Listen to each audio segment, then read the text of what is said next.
Ok, hermano, Dios les bendiga. Iniciamos esta clase, la segunda sesión de Cartas Paulinas o Teología Paulina. Y quiero darle la bienvenida a cada uno de ustedes que están aquí en este salón virtual. Eh, bueno, como ya hemos estado interactuando durante la semana, gracias a todos los alumnos que han presentado sus tareas. Déjeme decirle que tengo que felicitarlos. Creo que estamos comprendiendo y el libro de texto nos ayuda también porque es un libro bastante claro para poder entenderlo de una manera muy sencilla, lo que es el trasfondo de cada libro que Pablo escribió. Un día de esto, una noche, creo que fue el jueves, me tomé un tiempo, 1 o 2 horas para poder leer sus escritos. Y si estuviéramos en un aula presencial, quizás pudiéramos comparar ciertas trozos de los escritos que ustedes sometieron a mi persona y ustedes podrían darse cuenta de lo cuánto ustedes han aprendido, porque si nosotros entendemos el propósito por el cual el apóstol tuvo a bien escribir a las diferentes iglesias, sabiendo y tomando en cuenta a primera instancia que cada iglesia enfrentaba diferentes problemas, enfrentaba diferentes situaciones y cuando nosotros entendemos, comprendemos este propósito y entendemos la manera como está bosquejado cada una de estas cartas o libros de las Escrituras, cuando a nosotros se nos encomienda una predicación, es sencillo, es fácil, porque ya nosotros conocemos el marco histórico y el trasfondo, que es muy importante, que es lo que nosotros estamos estudiando.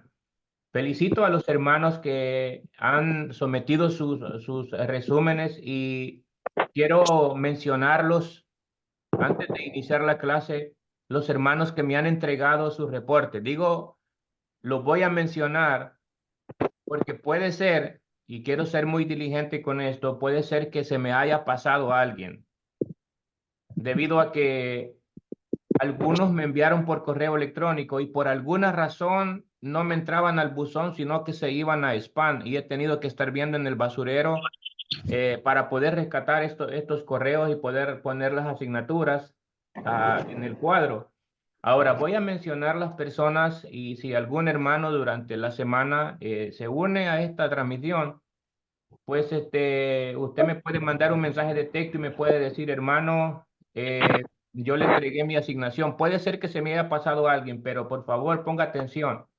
Los hermanos que me han entregado la asignación es la hermana Yulisa Costa, Carlos Arroyo Berríos, Yajaira Arroyo, que me la entregó este día, hermana Yajaira, Sonia Báez Morales, que me la entregó el día jueves, la hermana Gladys Rodríguez ya me la entregó, la hermana Esmeralda González me ha entregado su reporte, la hermana Rosemary Hernández me ha entregado su reporte, la hermana Marjorie Ruiz Baez me ha entregado su reporte. La hermana Cristina Tapia me lo entregó hoy por la mañana. Hermana Cristina, no he podido leer todavía su reporte porque he estado muy ocupado durante mañana. Dime, mami.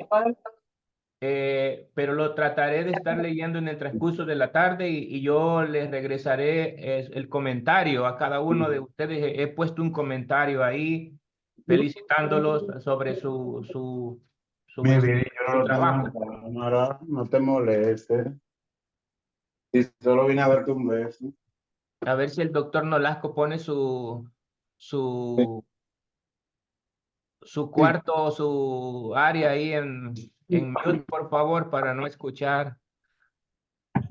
Ok, seguimos a la hermana Cristina, dijimos que me lo entregó hoy.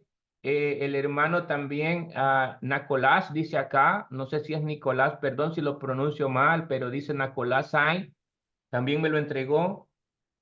La hermana Marisol Campos Serrano también me lo entregó y también la hermana Gloria Vale Sierra y por último el hermano Félix Rodríguez Jr.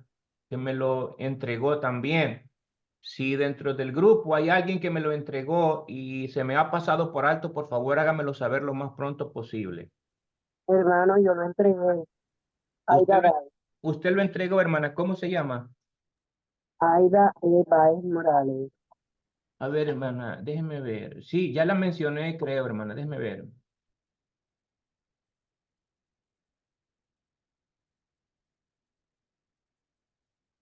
Vance Morales, ¿verdad? La hermana Sonia. Sí, hermana, la tengo aquí. Sí, usted entregó su trabajo. Sí, muy bien. Aida.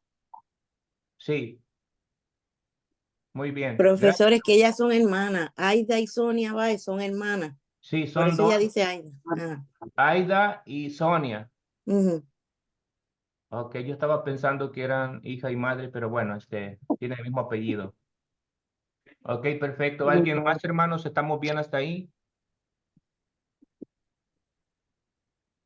Bueno, si no, durante semana me pueden hacer llegar un mensaje de Sí, texto. eso es lo que pasa. Bueno, quiero compartir también que esta semana, bueno, este día prácticamente para ustedes durante la semana, en este día vamos a tratar 7 cartas y quizás para ustedes será la semana un poquito más difícil. En sus conclusiones o en sus resumen, ustedes han tratado de resumir muy bien. Y felicito pues a aquellos también que a través de una hoja Word han escrito hasta 6 páginas. Muy bien, se han ampliado. Y eso es muy bien. Mínimo usted tiene que hacer 2 páginas, no tiene que hacer 6, pero está bien. Si usted quiere hacer 6 páginas, está muy bien. Yo no tengo ningún problema con leer 6 páginas. Ahora bien, debido a que esta semana es más el trabajo porque tienen un pequeño examen de diez preguntas muy fáciles, las preguntas que las hemos discutido las van a encontrar en el libro. Eh, Trate de reducir lo más que pueda la conclusión o el resumen para que se le sea más fácil, para que esté un poquito más condensado. Vamos a ver aquí, hay alguien levantando la mano. Dice hay un hermano que dice que a Dios le bendiga, hoy es mi primer día en Mispa. El hermano, Sí, hermano Jimmy, disculpe, levanté la mano precisamente para ponerle en conocimiento y que le reciban y le den la bienvenida a la hermana Joari. Ella entra hoy a este trimestre. Ella se va a actualizar con la clase pasada, como está grabada, ya es algo que yo de manera administrativa hablé con ella, pero como apenas está iniciando este trimestre, ella va a ingresar, así que la hermana Joari es nueva, profesor, por eso quizá ella no tiene nada de lo que usted está hablando ahora. Le damos la bienvenida a Joari, a nuestra escuela teológica misma, y el profesor Jimmy Escobar es el responsable de este curso y esperemos que sea de gran bendición para la vida de usted. Así que MISPA le da la más cordial bienvenida a este desafío que enfrenta, por lo cual es valiente, valiente porque estudiar las Santas Escrituras en este tiempo es un asunto de mucha valentía. Así que Dios le bendiga. amén y gracias, hermana Joari Franco. Muy bienvenida a este grupo de la Escuela Teológica en el área de Dallas.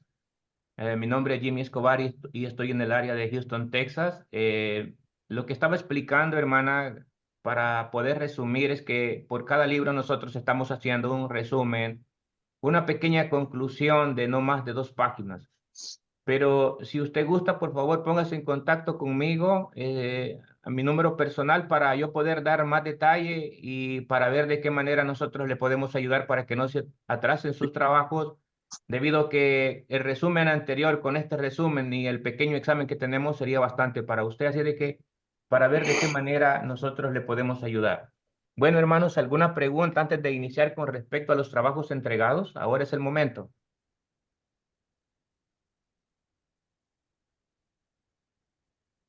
¿Todo está Disculpe, claro?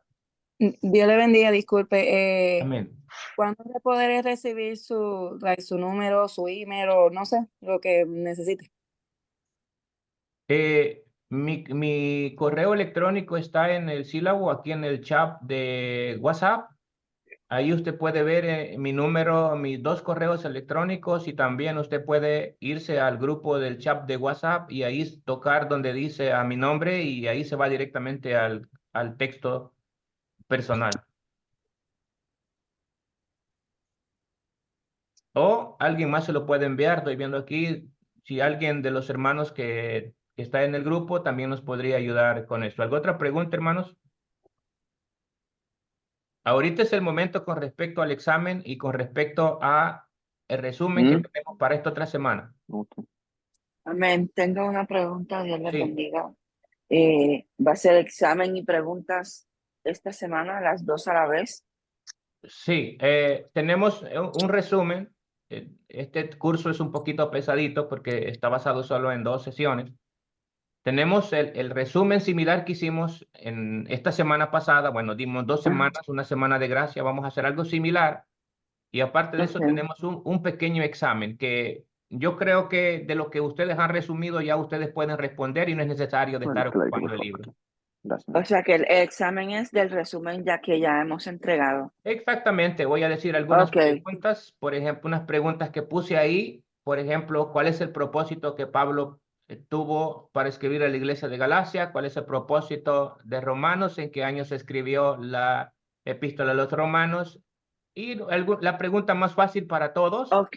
que sería, ¿a qué aprendió usted de esta clase? Que es la pregunta número 10, algo muy fácil. Gracias. Y hoy tenemos 27, prácticamente tendríamos que entregar el día 4.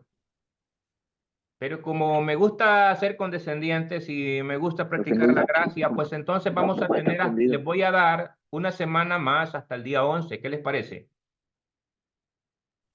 Claro Tenemos que sí. prácticamente 2 Amén. semanas. Súper. Sí, súper, muy cómodo y conveniente. Amén. Gracias. Perfecto. Gracias. Bueno, si no hay alguna otra pregunta más, podemos comenzar la clase, ¿verdad? Perfecto. Ok. Dijimos en nuestra clase, hermanos, déjenme compartir pantalla. Estoy compartiendo pantalla. Ok. ¿Pueden ver mi presentación, hermanos? Sí, amén. Amén. Sí, Ok. sí la podemos ver. Dijimos en la clase pasada que estas 3 epístolas están compuestas en 4 grupos. Muy importante para nosotros que estudiamos las epístolas paulinas saber esto. El primer grupo se compone por Gálatas, Primera de Tesalonicenses y Segunda de Tesalonicenses. El segundo grupo de las epístolas paulinas se le conoce como las epístolas mayores. Y en este caso está constituida por 3 libros más, que es Primera de Corintios, Segunda de Corintios, y en este caso que vamos a tomar, vamos a estudiar en este momento el libro de Romanos. El tercer grupo de las epístolas paulinas o de los escritos teológicos paulinos, y es muy importante esto, el tercer grupo que se le conoce dentro de la teología paulina como el grupo de las epístolas cristológicas. Y estas epístolas específicamente, pues Pablo las escribió cuando estaba en Roma. Nosotros lo podemos ver que Pablo estaba en una condición de prisionero, no sé qué es la palabra que usar, de una retención provisional. Y nosotros encontramos esto en Hechos capítulo número 28, en los últimos versículos de este capítulo, donde nosotros vemos que el apóstol Pablo llevó a cabo un evangelismo aproximadamente de 2 años que él realizó este trabajo predicando y escribiendo, que el Señor le concedió escribir este tercer grupo de las epístolas cristológicas, donde nosotros vemos que a través de Efesios, a través de Colosenses, a través de Filemón, que es una carta que quizás nadie le presta atención, pero cuando nosotros leemos Filemón, nosotros vemos verdades y principios fundamentales en nuestra vida cristiana, como por ejemplo el perdón, el ayudar al prójimo, la misericordia, de la misma manera que Pablo insta a tener misericordia por un esclavo que había huido de la casa de su amo, de Filemón. Pablo de esa misma manera Cristo nos ha perdonado a nosotros. Y hay principios importantes en esta pequeña epístola o carta personal que el apóstol Pablo escribió a su amigo. En este caso era un líder de la iglesia en ese tiempo.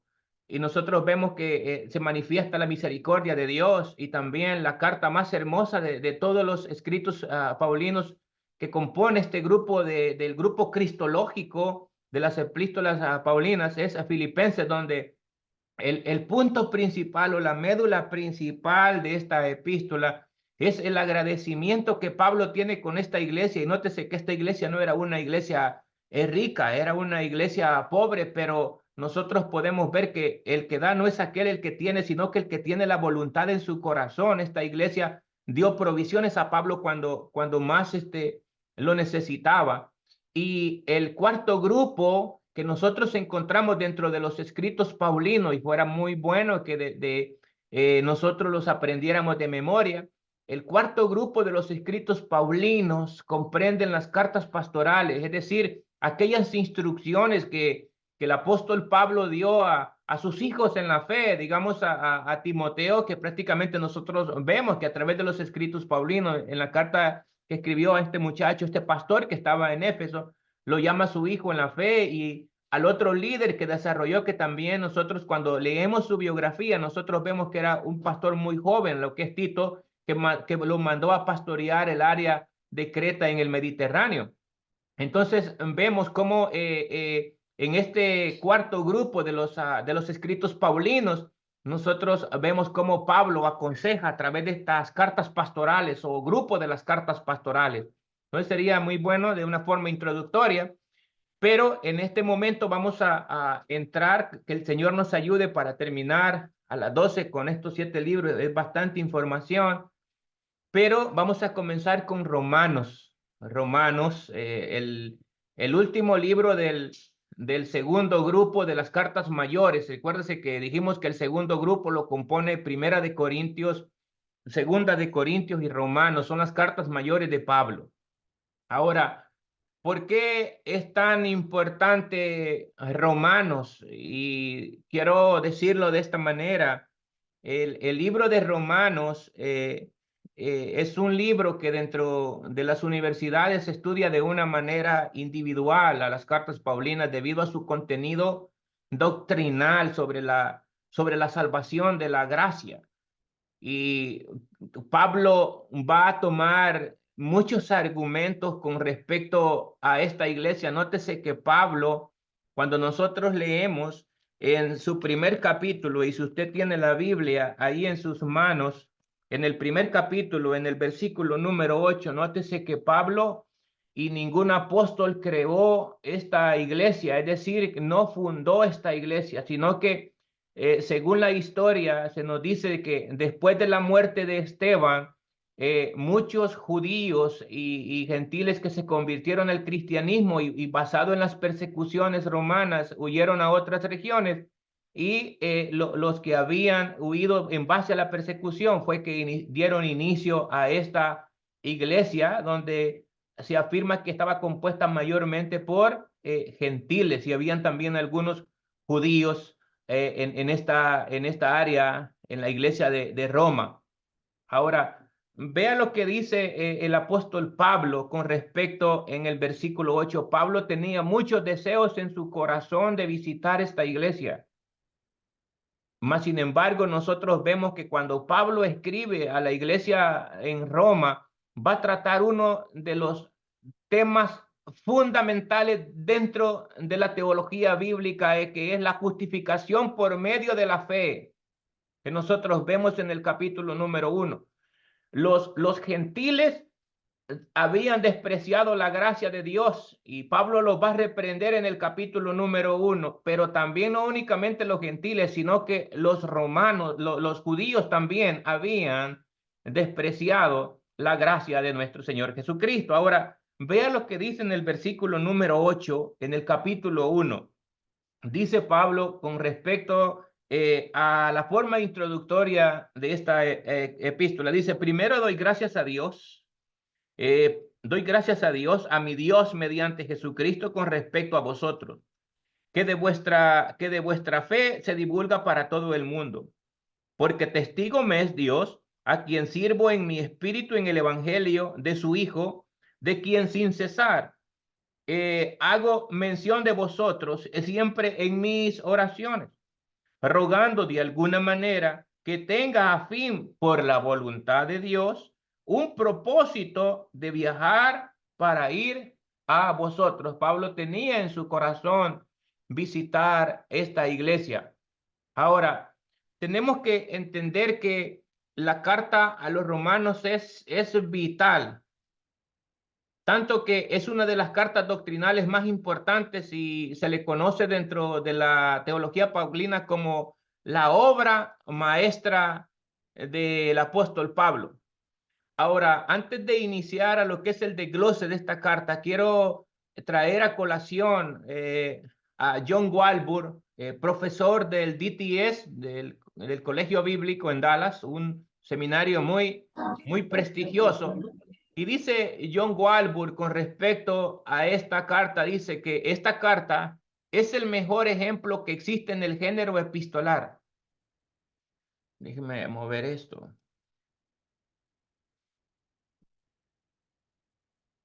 Déjeme mover esto que se me cambió acá. Vamos a reducirlo. Ok, perfecto. Dice John Walbur que esta carta es el mejor ejemplo que existe en el género epistolar y no solo en el material paulino del Nuevo Testamento, sino de toda la literatura antigua. En toda la lista de los escritos del apóstol Pablo, esta carta se encuentra colocada en el principio de ellas, aunque no fue la primera en escribirse. Además, dice Walbur que la unidad, la aceptación de la unidad e integración de Romanos es un asunto aparte, y cierto número de críticos como Marción hasta el presente han cuestionado los capítulos 15 y los capítulos 16. Nótese que esta epístola no tuvo ningún problema para hacer referencia a la paternidad apostólica, es decir, para entrar dentro del canon, mas sin embargo ha habido un conflicto con respecto a los capítulos 15 y los capítulos 16 por unos líderes de la iglesia que se mencionan en el capítulo número 16 y hasta en estos días todavía hay cuestionamientos sobre la paternidad de estos capítulos 15 y 16 que pertenecen al original de esta carta. El capítulo 16 es el blanco especial de esta crítica, en parte debido a los saludos que envía Pablo a Aquila en este capítulo y a Priscila en el versículo 3, quienes fueron vistos por última vez predicando en Éfeso según Hechos 18, 19 y 26. Pero la pareja había vivido antes en Italia, según Hechos capítulo 18, versículo 2, y se había cambiado a otra ciudad, no solo por causa de un decreto imperial. Entonces es razonable suponer que haya regresado a Roma cuando las circunstancias lo permitieron. Los manuscritos más antiguos apoyan la unidad de la carta, la posición a la cual adhieren la abrumadora mayoría de eruditos para poner cuestión sobre el capítulo número 15, 16, que cuestiona la paternidad del apóstol Pablo. Ahora, quiero citar también al teólogo Juan Carlos Ceballos en su comentario Mundo Hispano, que es muy conocido por cada uno de nosotros, con respecto a esta carta que es muy importante. Y dice Juan Carlos Ceballos en su comentario, Pablo tomó el patrón de una carta de la época y la expandió adaptándola en sus propósitos al escribir sus epístolas.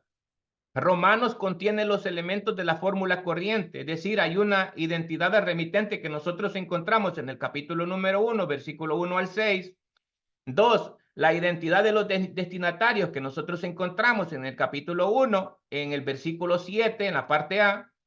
En el 3 encontramos en el saludo, en el mismo versículo 7. Y 4, el pasaje que se refiere a las oraciones y destinatarios que expresan sus buenos sentimientos acerca de ellos en el capítulo 1, versículo 8 al 15. Además de estos elementos comunes de las cartas de la época, la introducción a Romanos que contiene particularidad entre todas las cartas de Pablo de incluir la más clara formulación del tema a ser tratado como cuerpo de la carta.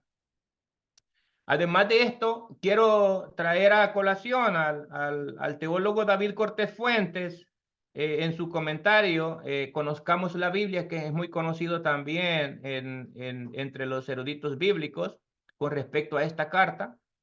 Y David Cortés Fuentes dice que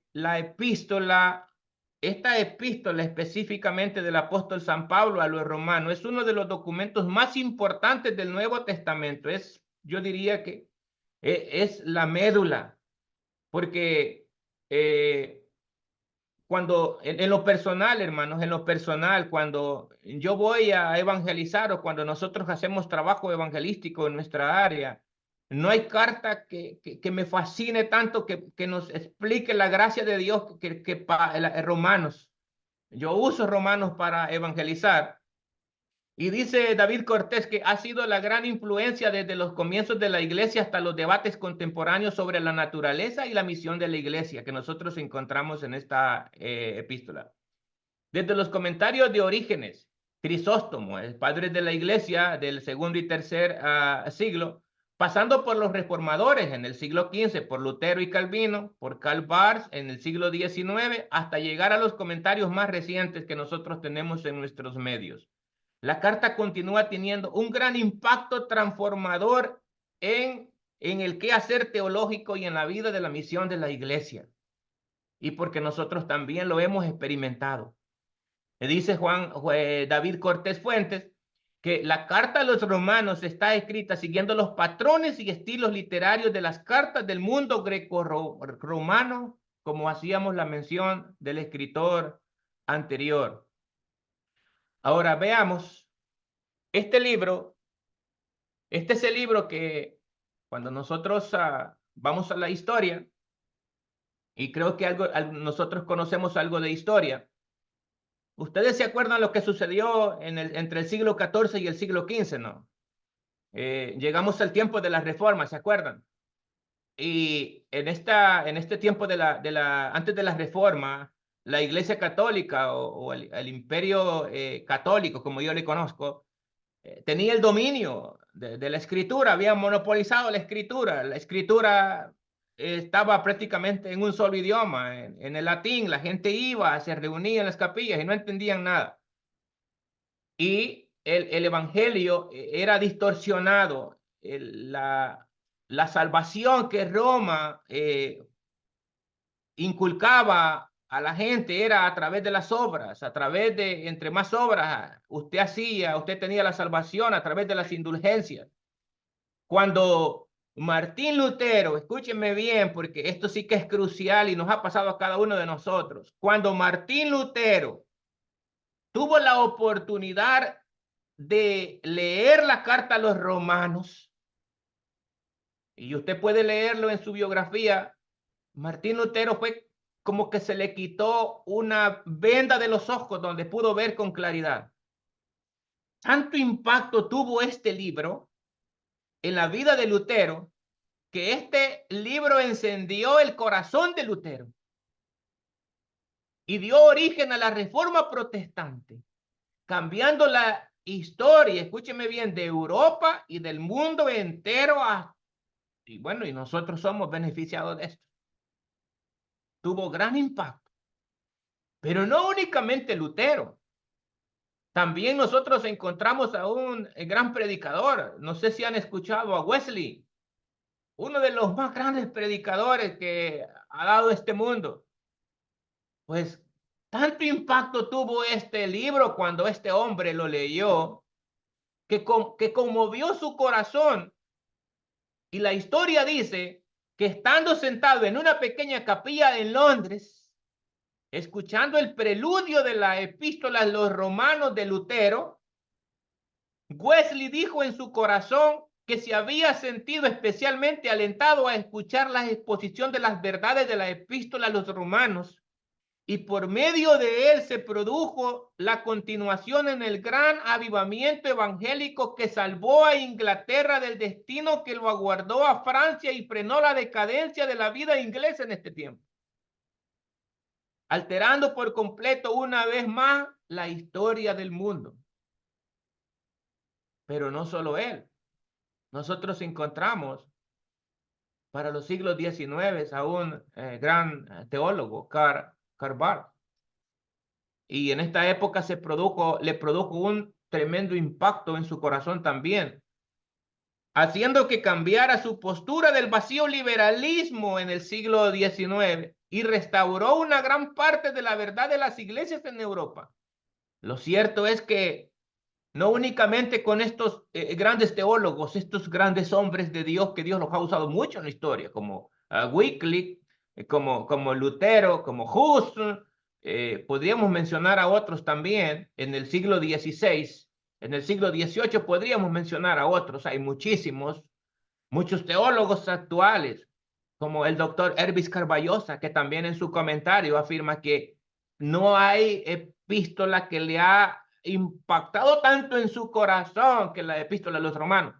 No solamente a ellos, hermano, sino que a nosotros también, de una manera clara que el apóstol habla sobre este libro. Ahora, recuérdese que venimos hablando sobre la paternidad del escrito literario.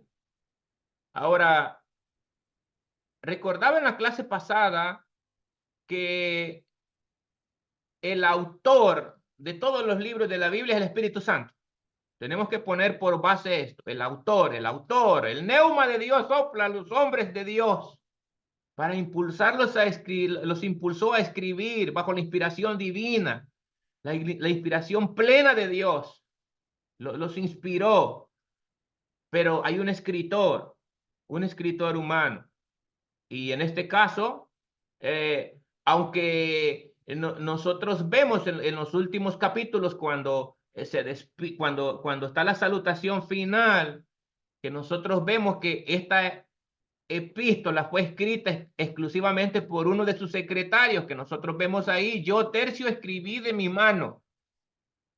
Pero más sin embargo, esta epístola fue dictada por el apóstol Pablo, por lo tanto la paternidad de esta epístola nosotros se la atribuimos al apóstol Pablo como está en su libro de texto. Hablemos un poco sobre el lugar y la fecha de escritura, que es la pregunta de examen que vamos a tener en esta semana. Bueno, según los historiadores que se encuentran en el libro de los Hechos, con declaraciones en la carta del libro de los Corintios y Romanos, queda claro que Romanos, y esto no ha sido discutido, es algo evidente, fue escrita desde Corinto durante su primer viaje misionero. También los teólogos afirman de que fue esta misma fecha, que si ustedes se acuerdan, fue el mismo año de escritura de cuando Pablo escribió otras epístolas que nosotros hemos visto anteriormente como Corintios. Ahora, alrededor del año 56 después de Cristo, los propósitos de esta epístola, muy importantes los propósitos para tener en cuenta y entender cada una de las epístolas. Propósito de Romanos. Vea, es probable que cuando nosotros leemos los libros, las epístolas, tenemos que tener en cuenta esto porque cada escritor y cada comentarista tiene diferente forma de interpretarla, pero en nuestro libro de texto nosotros encontramos 4 propósitos. Pueden ser que Douglas Moo en su libro, si usted lo leyó, hay 5 propósitos. Walbur dice que únicamente hay 2 propósitos. Bueno, pero en nuestro libro de texto nosotros vemos que hay 4 propósitos importantes o razones por la cual el Espíritu Santo motivó al apóstol a escribir esta epístola a los hermanos en Roma. Y número 1, les escribió para lograr el apoyo de la iglesia en Roma para su trabajo misionero. Recordémonos que dije a primera instancia que esta iglesia de Roma no fue fundada ni por Pablo ni por ningún apóstol. Bueno, entonces el primer propósito les escribió para lograr el apoyo de la iglesia en Roma para su trabajo misionero hacia el oeste, incluyendo España, que también iba a ser beneficiado. Les escribió también para enfatizar la universalidad del evangelio. Y les dice que no únicamente el evangelio es para judíos, sino también para los gentiles. Les escribió para dar a conocer a la iglesia de Jesucristo una presentación clara de la doctrina de salvación por la fe, no por obras, sino la salvación por medio de la fe. Ahora, les escribió también por algunas razones personales y les pide, Pablo le pide a la iglesia oración para sí mismo y esperan encontrar fruto espiritual en ellos, según habla en el capítulo número 1, versículo 11 al 13, y también hay un paralelismo entre el capítulo número 15 y el versículo 30 al 33. El tema principal. ¿Se acuerdan que hemos venido hablando en los otros libros que cada libro hay un tema principal? Hay un tema principal. Bueno, en este libro específico nos habla sobre la justicia de Dios. Ahora bien, ¿qué es la justicia de Dios? Warren en su epístola nos explica algo muy lindo que encontré para poder exponer a ustedes. Y es que cuando hablamos de la justicia de Dios, es que Dios reveló su justicia en diferentes maneras, y esto es a través de la historia. Dice, Dios reveló su justicia en diferentes maneras antes de la revelación completa del Evangelio. Por medio de su ley, por medio de sus juicios contra el pecado, sus apelaciones por medio de los profetas y sus bendiciones sobre la desobediencia. Pero, escúchenme bien, para nosotros la iglesia de Cristo, pero, y ahí se los he resaltado con azul, pero el Evangelio, una nueva clase de justicia ha sido revelada según Romanos capítulo número 1, y lo vamos a leer en el versículo número 16, capítulo 1, versículo número 16 y 17. Vea lo que dice este hermoso escrito de Pablo en el versículo 19. Porque el Evangelio, escuche bien, la justicia de Dios se revela por fe para todos aquellos que creen y hemos sido justificados contra la paga del pecado, que era la muerte, y por la fe y para la fe, como está escrito, mas el justo por la fe vivirá. Porque la ira de Dios se revela desde el siglo contra toda impiedad e injusticia de los hombres que detienen la justicia de la verdad. Ahora sigue diciendo el hermano Warren que aparte de la ley que nos habla en el capítulo número 3:21, bajo la ley del Antiguo Testamento, la justicia vino a ser por medio de la conducta del hombre, muy importante, pero bajo el Evangelio, la justicia viene ¿por qué, hermanos? Y aquí se lo voy a poner, por medio del creer. La ley misma revela la justicia de Dios porque la ley es santa, justa y buena, según dice Romanos en el capítulo 7:12. Además, la ley testificó de la justicia del Evangelio, aunque no podía proporcionarla, comenzando con Génesis capítulo 3, versículo 15 y continuando a través de todo el Antiguo Testamento, les da testimonio de acercarse de la salvación por medio de la fe en Cristo. Los sacrificios del Antiguo Testamento, las profecías, los tipos y los grandes pasajes del Evangelio, tales como Isaías 53, testifican acerca de esta verdad. La ley podía testificar de la justicia de Dios, pero no podía proporcionarla al pecador, sino únicamente a través de la fe de nuestro Señor Jesucristo. Miren qué hermoso. Ahora bien, además de esto, Pablo enseña y explica la gloriosa verdad que Dios justifica por gracia a todos los pecadores únicamente a través de la fe en Jesucristo. Los capítulos 1 al 11 presentan las verdades teológicas acerca de esta doctrina que nosotros encontramos, mientras que los capítulos 12 al 16 detallan su manifestación práctica en la vida de los creyentes individuales y la vida de la iglesia entera. El texto clave que nosotros usamos, o que el libro de texto tiene ahí establecido con respecto a esta carta paulina, Lo encontramos en el capítulo número 1, versículo 16 y 17, y lo acabamos de leer ahora. Dice Romanos 16, 17, leímos el 17, vamos a leer el 16, que es el texto clave de toda la epístola.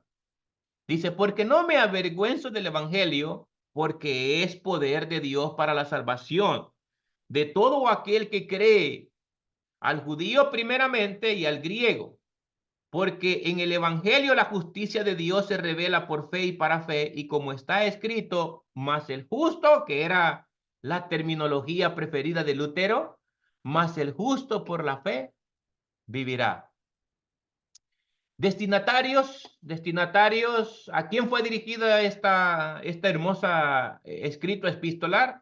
Bueno, estamos estudiando Romanos, fue dirigida a la iglesia en Roma, a los hermanos de la iglesia en Roma.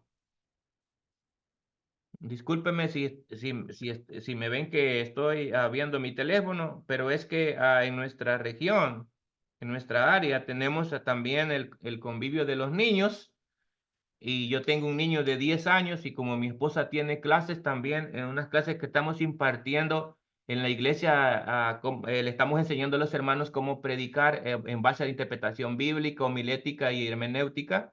Y mi esposa tiene clase, y entonces un pastor va a venir a recoger mi niño, y estoy viendo aquí que no sé si ya me llamó, pero bueno, si escuchan un ruido ahí de un timbre es porque es el pastor que viene a mi casa a recoger mi niño. Seguimos.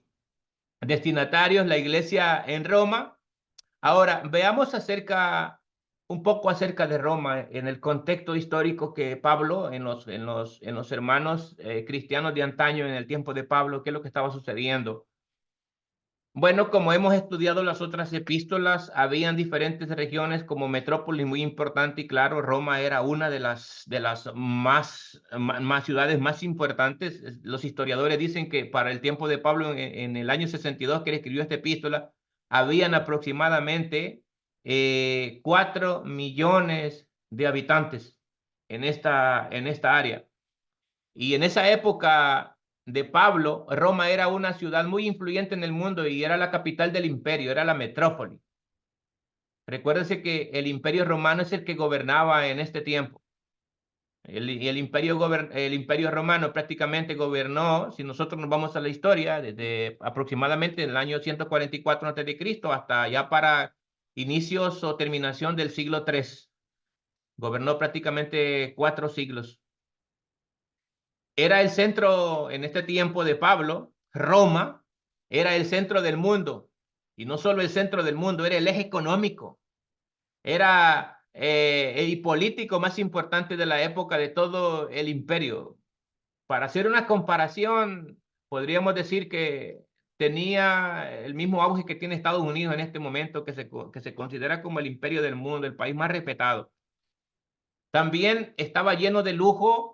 Se dice que en ese tiempo, cuando Pablo estaba en esta región, o en el tiempo que le tocó vivir a Pablo, era tanto el lujo que había que la gente no trabajaba, y la esclavitud dentro de este tiempo era algo muy familiar, era algo muy prácticamente, no era algo anormal como en nuestros tiempos. Ahora, entiéndese que cuando nosotros hablamos de esclavitud, no estamos hablando de marginación, sino que era una forma de poder someterse, de poder solicitar los servicios de una persona pudiente. Y nosotros encontramos en las escrituras que muchos cristianos también estaban bajo dominio de la esclavitud. En este tiempo el concepto de esclavitud nosotros lo hemos distorsionado con respecto a la esclavitud de los negros, que nosotros vemos cómo eran torturados.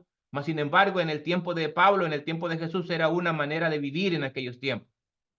Ahora, había gran lujo, había autenticidad en sus edificios colosales, tenían los más grandes edificios, tales como el Palacio del Emperador, el Coliseo romano, que todavía quedan los vestigios hasta nuestros tiempos, y que algún día permita Dios ir a conocerlo, que ese es mi deseo, de ir a conocer estos edificios.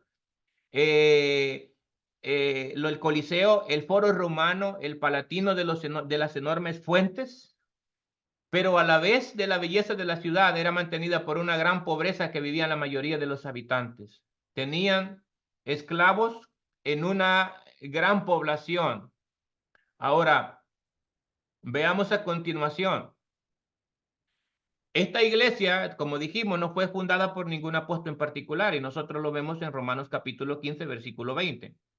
Lo más probable es que esta iglesia fue iniciada por aquellos que llegaron a la fe de otros lugares y cuando vinieron a Roma y trajeron consigo su fe. Algunos dicen, como afirman, como dije al inicio, que fue después de la muerte de Esteban que la iglesia se disparció por diferentes áreas, y es un método, escuche bien, porque Dios trabaja de forma misteriosa. Este fue un método que Dios usó para expandir el evangelio. Y siempre cuando han sucedido situaciones de la misma índole durante la historia, Dios usa estos métodos para sacar del confort a nosotros mismos. Acuérdense lo que nos pasó en la pandemia. Nosotros estábamos bien tranquilitos ahí, y Dios nos sacó de nuestro confort y tuvimos que hacer trabajo personal, evangelizar en las calles, predicar de casa en casa, solicitar visitas para compartir el evangelio, buscar otros medios. Ahora, otra probabilidad es que algunos judíos pudieron haber llegado a Roma después de ser salvos en el día de Pentecostés, según Hechos capítulo 2, versículo 10. Pero como la iglesia de Roma era predominantemente gentil, es dudoso que los judíos fundasen una iglesia gentil, porque los historiadores de los primeros siglos escribieron a la puerta de los paganos no fue abierta, sino después del descenso del Espíritu Santo. Y otra probabilidad más cercana es que algunos de la casa de Cornelio, según Hechos capítulo número 10, llevaron a Roma a las nuevas de un Salvador a los gentiles, posiblemente. Ahora, con respecto a la forma de vivir en Roma en el tiempo de Pablo, vea lo siguiente. Existían existían lado a lado el lujo, y a la parte del lujo existía la miseria, las riquezas, la necesidad. La institución de la esclavitud echaba su perjudicial influencia sobre toda la sociedad. El trabajo físico era menospreciado y considerado como digno de esclavos. La fabricación y el comercio eran considerados cosas de esclavos y de extranjeros. Solo algo más de la mitad de la población eran ciudadanos libres. De estos, relativamente un pequeño número eran ricos, mientras que la inmensa mayoría eran pobres. Vivían de la beneficencia pública o privada del imperio. Estos ciudadanos pobres estaban orgullosos de su ciudadanía romana, desempeñaban como degradantes del trabajo manual. En la ciudad podían encontrarse personas casi de todas las naciones y casi grupos que habían traído consigo particulares vicios. Era el contexto histórico que se vivía en el tiempo de Pablo con respecto al Imperio Romano o a la situación, al área geográfica donde estaba establecida la iglesia. Algunos temas específicos teológicos que nosotros encontramos, o la manera como está bosquejada esta epístola, que es muy importante. Número 1, vea, en el capítulo número 1, versículo 8 al 15, nosotros encontramos principios de liderazgo espiritual. En el capítulo 1, versículo 18 al 32, nosotros vemos que Pablo habla sobre la ira de Dios en contra de toda la humanidad pecadora. Es decir, los gentiles no pueden negar que no han conocido a Dios, porque Dios se manifiesta a través de la naturaleza. Veamos inmediatamente, abramos nuestras Biblias en el versículo número 18. En el versículo 20, vea lo que dice Pablo. Porque las cosas visibles de él y su eterno poder y deidad se hacen claramente visibles desde la creación del mundo, siendo entendidas por medio de las cosas hechas, de modo que no tienen excusa. Pues habiendo conocido a Dios, Pablo está hablando de una manera general todos aquellos que desprecian la gracia de nuestro Señor Jesucristo, dice, no habiendo glorificado a Dios ni le dieron gracias, sino que se envanecieron en sus razonamientos y su necio corazón fue entenebrecido. Profesándose sabios, se hicieron necios y cambiaron la gloria de Dios incorruptible en semejanza de imagen de hombre corruptible, de aves, de cuadrúpedos y de reptiles, por lo cual Dios los entregó a inmundicia en las concupiscencias de corazón, por medio que deshonraron entre sí sus propios cuerpos, ya que cambiaron la verdad de Dios, escuche bien, este texto es clave, por la mentira, honrando culto a las criaturas antes que el Creador, el cual es bendito por los siglos de los siglos. Pablo dice que nadie tendrá excusa en aquel día porque Dios ha sido manifestado a través de la revelación general que Dios nos ha dado por medio de la naturaleza. En el capítulo número 2, Pablo nos habla sobre los principios del juicio divino. En el capítulo número 3, Pablo nos habla sobre la universalidad del pecado. En el capítulo número 3:21 al 4:25 hace una exposición y defensa de la justicia por la fe solamente. Es solo por la fe y no por las obras. En el capítulo número 5 nos da a nosotros los creyentes la seguridad de la salvación y dice en el capítulo número 5, versículo 1, que hemos sido justificados únicamente por medio de Jesucristo. En el capítulo número 5, versículo 12 al 21, nos habla sobre la transferencia del pecado de Adán. En el capítulo 6 al versículo 8 nos habla sobre la santificación. En el capítulo número 9 nos habla, escuche bien, hay un paréntesis aquí en el capítulo número 10, hay un paréntesis y Pablo va a hablar directamente con Israel. Hay un paréntesis sobre la elección soberana. Capítulo 11 nos habla sobre el plan de Dios para Israel. En el capítulo número 12, Pablo nos habla sobre los dones espirituales y la piedad práctica. En el capítulo número 13 nos habla sobre las responsabilidades de nosotros como los creyentes para con el gobierno humano. Pablo dice que cada uno de nosotros que conocemos la gracia de Dios debemos de someternos a las leyes terrenales. Y en el capítulo número 14 y en el capítulo número 15, en el versículo 12, nos habla sobre principios de la libertad cristiana. Ahora, veamos un poco sobre el análisis de la epístola a los romanos rápidamente. Vea, en el capítulo número 1, versículo 15, Pablo comienza realizando un saludo introductorio. Y en este saludo introductorio, Pablo describe su labor y deseo de visitarlos y de ser de ayuda para ellos, ya que estaba preocupado por la división que había surgido entre los judíos y los gentiles. Y por esto les aclara que el evangelio es poder de Dios, tanto para los judíos como para los gentiles, según el versículo número 16. ¿Hay alguna manera de estar en correcta relación con Dios por el esfuerzo personal, ya sea para logros seculares a fervor religioso? Les pregunta. La respuesta es una resonante no.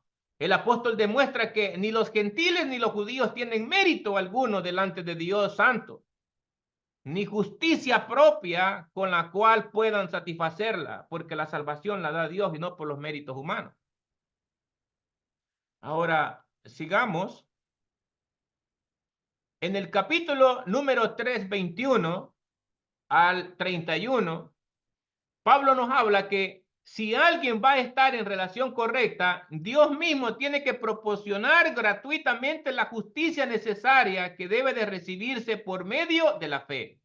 Y pone un ejemplo muy claro en este capítulo, entre el capítulo 4 y el capítulo 5. Y dice que Abraham fue justificado, declarado justo de esta manera por gracia por medio de la fe, según el capítulo número 4.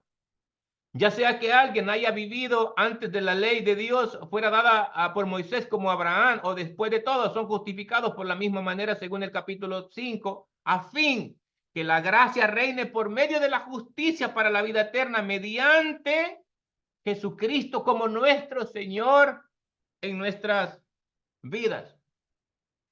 Puesto que estar en relación correcta con Dios proviene por medio de la fe en el don gratuito de un Salvador que se llama Jesucristo. Importará ¿Cómo vive el creyente? Y una pregunta muy importante.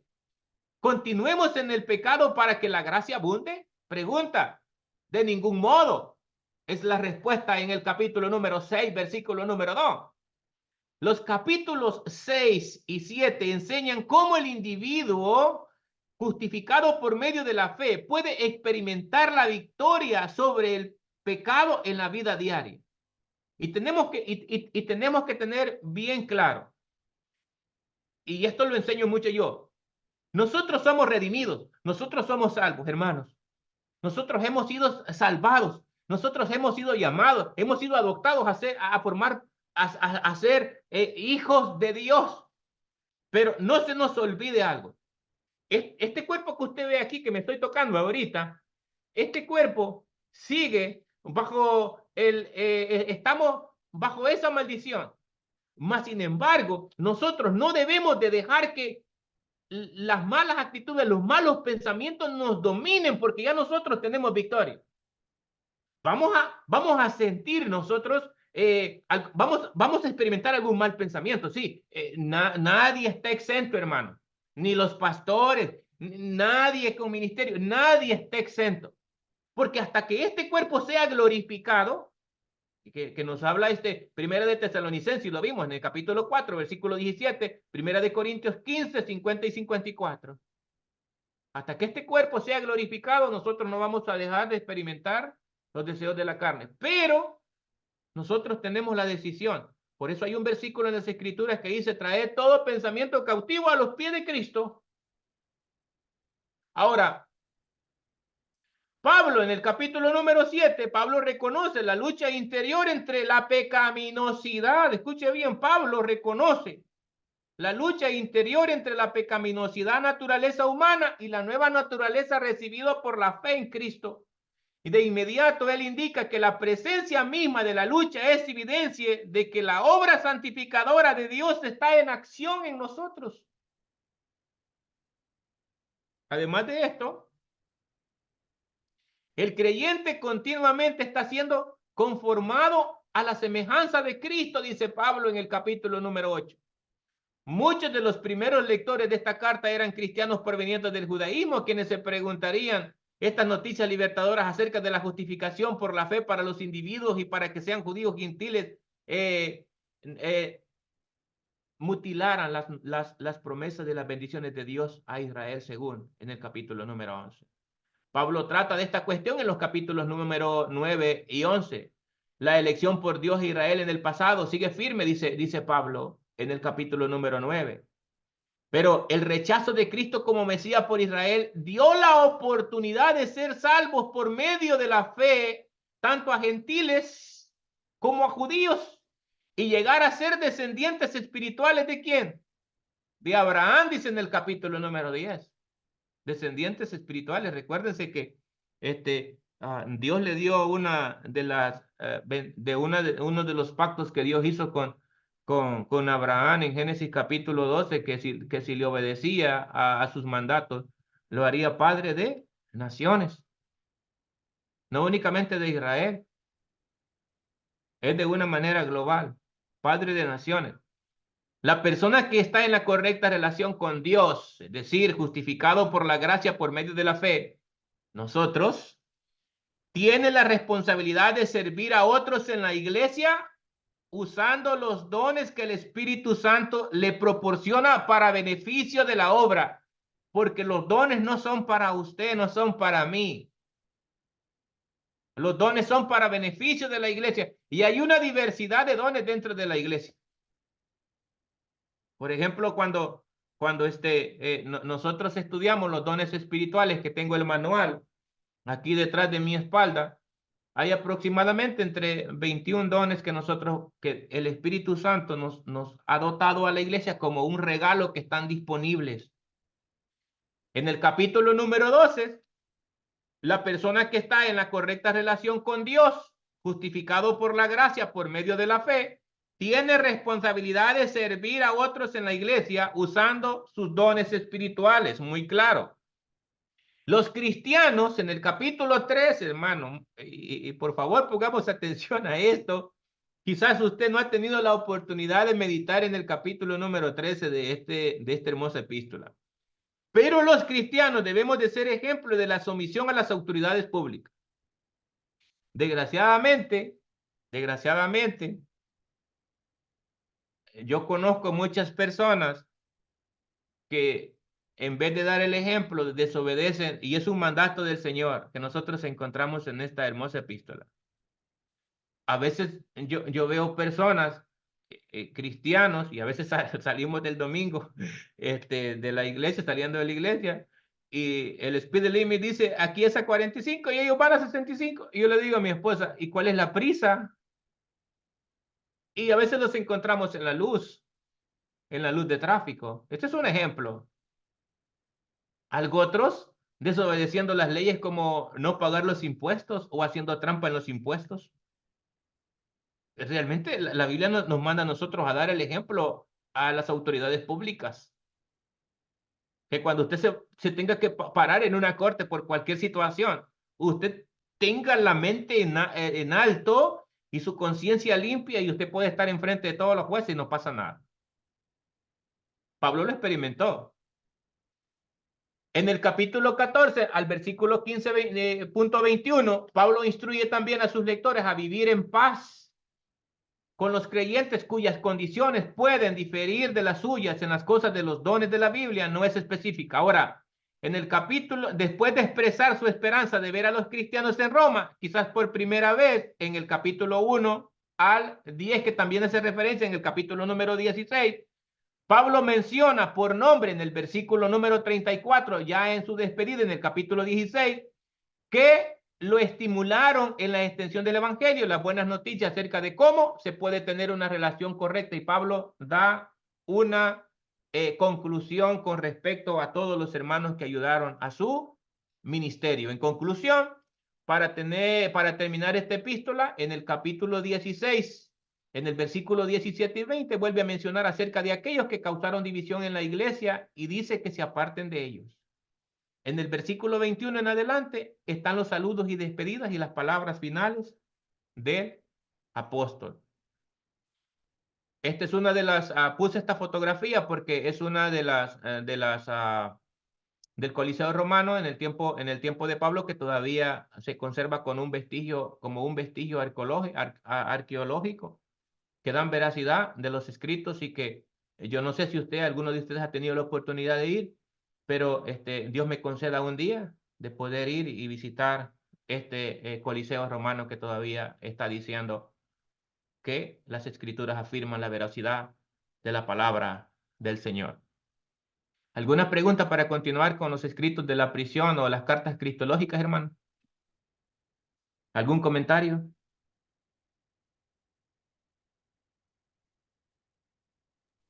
Amén. Dios les bendiga. Sí, Estuve hermana Gloria. leyendo, amén. Simplemente para rectificar mi pensamiento de lo que estuve leyendo, del problema que tuvo también cuando Pablo fue a Corintios, el problema del libertinaje, el incesto en la iglesia, y la libertad que tenían, ¿verdad? Que era algo muy fuerte. Entonces, eso continuó en Roma cuando Pablo fue allá. Básicamente eran esos tipos de problemas.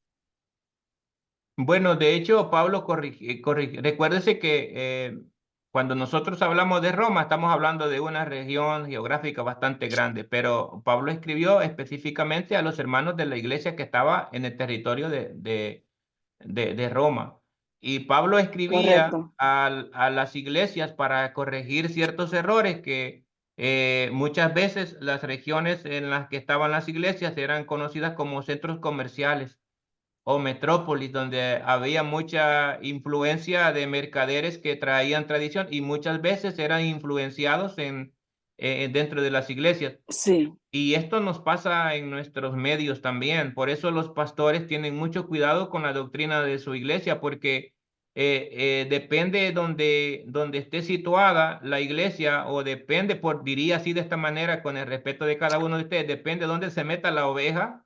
Muchas veces claro. agarra muchas malas costumbres que quieren introducirlas dentro de la iglesia, pero iglesia. ¿quién es el que está corrigiendo las acciones doctrinales dentro de la iglesia? Es el pastor de la iglesia, como encargado de la doctrina. Amén. Y esto, hermana, se ha Amén. venido repitiendo durante toda la historia. Sí, Por eso muy los cierto. pastores tienen que tener mucho cuidado. Amén. Bueno, Gracias. si no hay otra, si no hay otra pregunta, déjeme poner un segundo en mute la presentación porque necesito hacer una llamada, ya que el pastor que iba a venir a recoger mi niño no ha llegado. No sé por qué, no sé si se perdió. Permítame.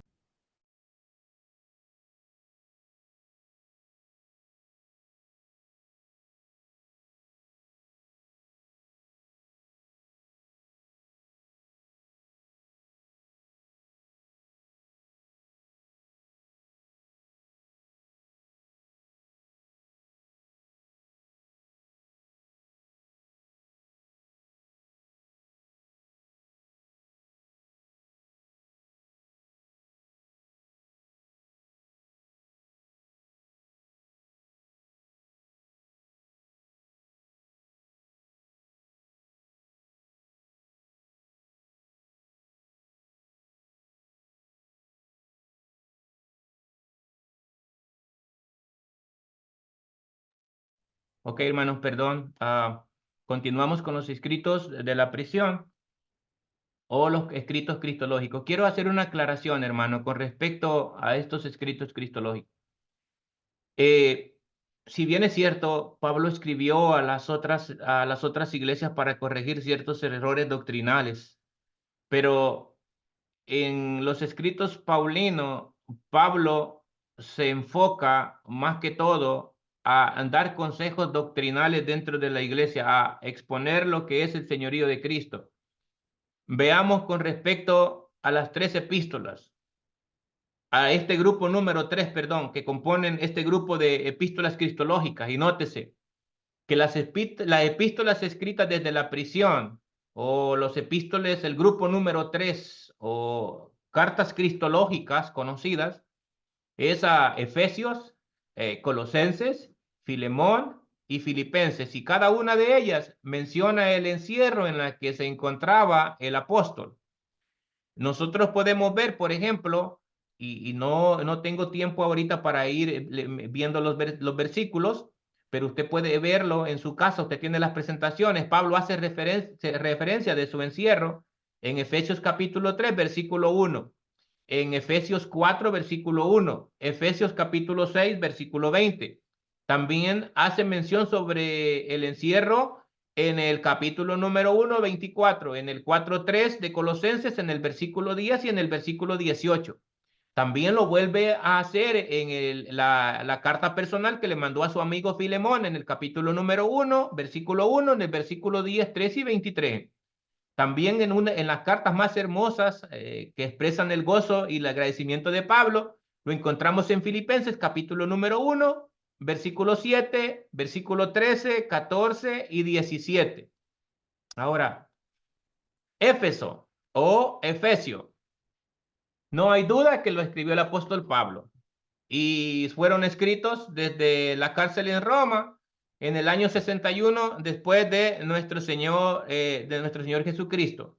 ¿Cuál fue el propósito? ¿Cuál fue el propósito por el cual Pablo tuvo a bien de escribir esta epístola? Nótese que Dios usó esta circunstancia que Pablo estaba bajo prisión domiciliaria para inspirar al apóstol sobre cómo debe de caminar y cómo equipar una iglesia. Y los hemos visto a través de otros personajes bíblicos. Por ejemplo, ¿se acuerdan cuando José estaba preso? Estuvo preso y fue un momento donde Dios usó para moldear su carácter, para hacer de beneficio para sus hermanos, para su genealogía, para Egipto.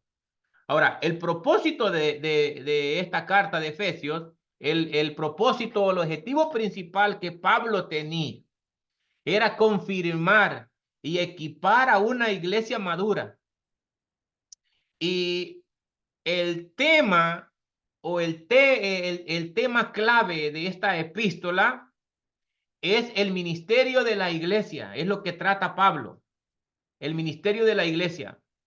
Por ejemplo, en el capítulo número 3, versículo 6, nosotros encontramos que los gentiles son coherederos y miembros del cuerpo y copartícipes de la promesa de Cristo según por medio del evangelio.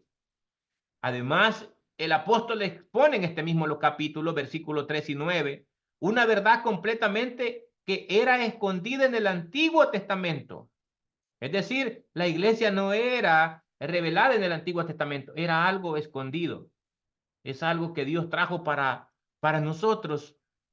Ahora, el versículo clave que nosotros encontramos en la epístola, le encontramos en Efesios capítulo 2, versículo 8 al 10. Y vea, este es el centro de toda la epístola. Dice el apóstol, porque por gracia sois salvos por medio de la fe, y no es de vosotros, pues es don de Dios, no por obras para que nadie se gloríe, porque somos hechura suya, creados en Cristo Jesús para buenas obras, de las cuales Dios preparó de antemano para que anduviésemos en ellas. Además de esto, algunos otros teólogos consideran a Efesios capítulo número 6, versículo 10 y versículo 11 como versículo clave también, y lo puse acá, y dice, por lo demás, hermanos míos, fortaleceos en el Señor y en el poder de su fuerza. Vestíos con toda la armadura de Dios para que podáis estar firme contra las acechanzas del diablo. ¿Dónde estaba Éfeso? ¿Dónde está en la actualidad? Y un hermano me preguntó, fue a Turquía, y me dijo uno de los hermanos que fueron a este viaje misionero a visitar el área de las 7 iglesias, y me dicen, nosotros esperábamos ver algunos vestigios, y es que algunas regiones geográficas en nuestros tiempos se han desaparecido debido a los terremotos, debido a las inundaciones, pero la región donde se encontraba la iglesia de Éfeso, si escuchan el perrito es porque vinieron a recoger mi niño, el pastor está recogiendo a mi niño en este momento para llevarlo a la junta de los niños que tenemos en nuestra área. Nosotros vemos que estaba en el área de Asia del Sur, no sé si lo pueden ver, donde está Bitinia, el Ponto, Galacia, todo el área del mar Mediterráneo. Nosotros vemos aquí la isla de Chipre, que la isla de Chipre fue prácticamente la metrópoli donde el discípulo de Pablo llevó el evangelio y establecieron ahí. Había un grupo de hermanos cristianos aquí en el área de Chipre. Ahora, he puesto aquí el área actual de lo que es la iglesia donde estaba la iglesia de Éfeso. Usted puede ver este mapa al lado derecho, está la parte de Turquía, Asia Menor, que en este tiempo pertenece a Turquía, pero prácticamente lo que es el área, únicamente han quedado algunos vestigios, algunos edificios ya bastante deteriorados. Ahora, en el contexto histórico de esa ciudad, en el tiempo de Pablo, era muy importante. En el tiempo de Pablo era muy importante. Se encontraba uno de los templos más grandes. No sé si usted ha escuchado o ha leído esta epístola, el templo de Artemis o Artemisa o la diosa de los Efesios, dentro de la cultura griega, un templo muy importante para ellos. ¿Y por qué era importante? Bueno, en el ambiente cultural histórico, en Éfeso, Artemisa no tenía nada, bueno, se consideraba como la diosa de la fertilidad, pero veamos lo que prácticamente en el contexto histórico. En Éfeso, Artemisa no tenía nada que ver de la diosa de la luna. Aquí era la lozana diosa femenina de la fertilidad a la que dice que rendían culto las doncellas guerreras, así como en Asia Menor llamada las Amazonas. Como ellas, las esclavas se vestían con faldas cortas y se descubrían el pecho cuando servían en el magnífico templo de Artemisa en Éfeso. Una de las 7 maravillas del mundo en el tiempo de Pablo. El templo también tenía sacerdotes eunucos llamados megabosoi y otros sirvientes masculinos castos. La prostitución puede no haber sido parte de los ritos de ese templo, aunque Lo era en todos los demás templos anatolios de las diosas de la fertilidad. Además de esto, este templo muy importante que nosotros encontramos en esta epístola, en el área en Éfeso, su templo de Éfeso, o llamado también el Artemisión, se incluían entre las 7 maravillas del mundo antiguo, la construcción del templo. Vea qué tan grande era este templo para ser considerado una de las 7 maravillas del mundo. La construcción del templo comenzó a mediados del siglo VI antes de Cristo. Un siglo más tarde era la edificación más grande de su tiempo en Roma, Grecia y Asia. El Artemisión medía 130 metros de largo por 67 de ancho, aproximadamente 4 veces más grande que el Parteón de Atenas, y contaba con 127 columnas y 28 metros de alto. Ahora, con respecto a Artemisa de los Efesios, nosotros Permiso, maestro, disculpe, en la hora del break nos dijeron que avisaran. Sí, deme un minuto y nos vamos a ir a break. Deme un minuto. Deme un minuto. Con respecto a Artemisa de los Efesios, que nosotros encontramos en esta ciudad que fue establecida esta iglesia, nosotros encontramos referencia en Hechos capítulo 19, versículo 23 al 41. Por ejemplo, cuando nosotros leemos Hechos 19, 23, nosotros vemos que Pablo dice que en su tercer viaje misionero, Pablo visitó a Éfeso, donde realizó una serie de milagros, estando allí 7 hijos de un sacerdote principal judío, Esceva, intentaron sacar un demonio en el nombre de Jesús, pero el hombre poseído por un demonio se abalanzó sobre ellos y los golpeó. Como resultado, los creyentes se llenaron de temor y muchos quemaron sus libros y conjuros. Los plateros de Éfeso comenzaron un disturbio contra Pablo, molestos porque su ministerio afectaba las ventas del templo de Artemisa en miniatura, pero el alcance apaciguó la turba y los despidió a todos. Nosotros podemos ver qué tan importante era este templo de la diosa Artemis o Artemisa en el tiempo de Pablo. Análisis general de la epístola, lo veremos después del break, y debido a que nos quedan varios libros, voy a ir un poquito más rápido para poder terminar. Así de que son las 10:18, regresamos a las 10:35. ¿Qué les parece? Muy bien. Perfecto. Amén. Continuamos.